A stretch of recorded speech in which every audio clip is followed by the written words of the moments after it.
Why is the 9th District so underserved?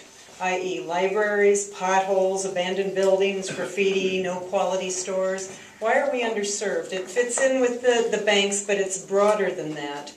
Well, some of the things that we could do that would be a little more creative as far as being the fact that we're underserved is we could do distance learning classes right on the boulevards. That's an excellent way to do something along those lines. It's a positive move.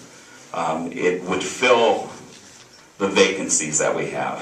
But being underserved is a perceptional thing.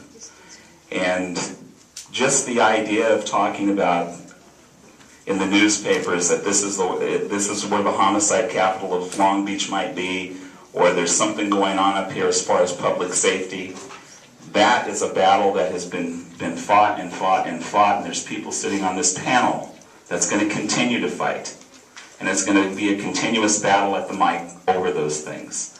The other thing is you know, we've all heard about the workforce development.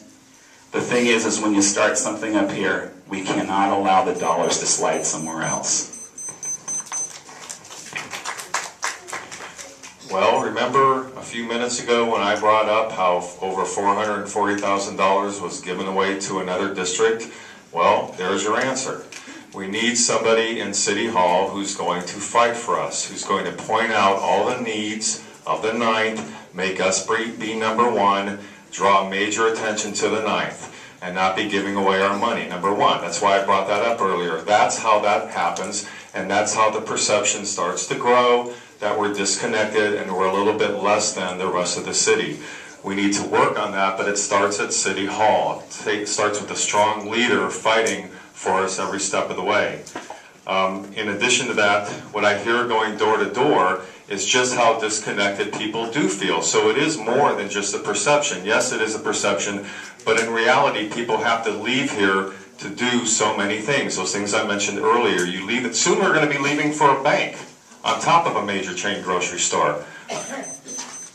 Thank you.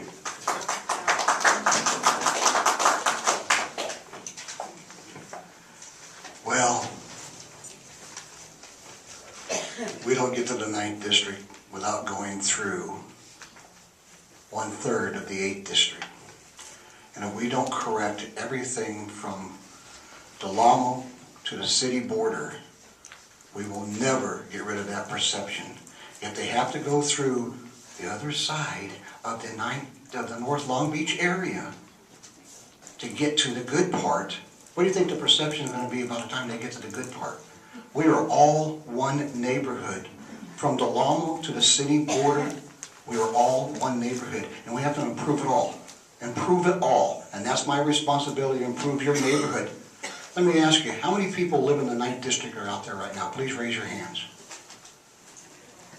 How many don't live in the 9th District?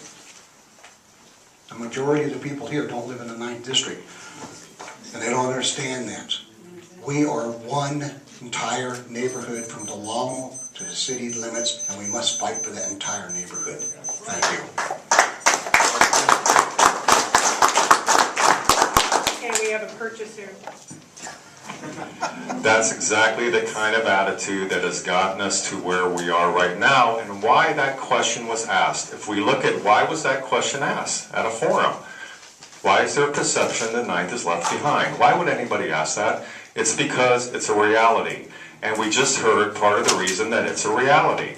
It's because there's nobody fighting for us at City Hall at the top level, making sure our needs are met. Yes, we are all one city. Yes, we love the 8th.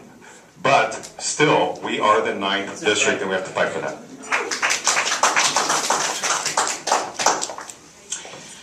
Yeah, it's definitely more than a perception. That's the general consensus of most of the people that you talk to door to door.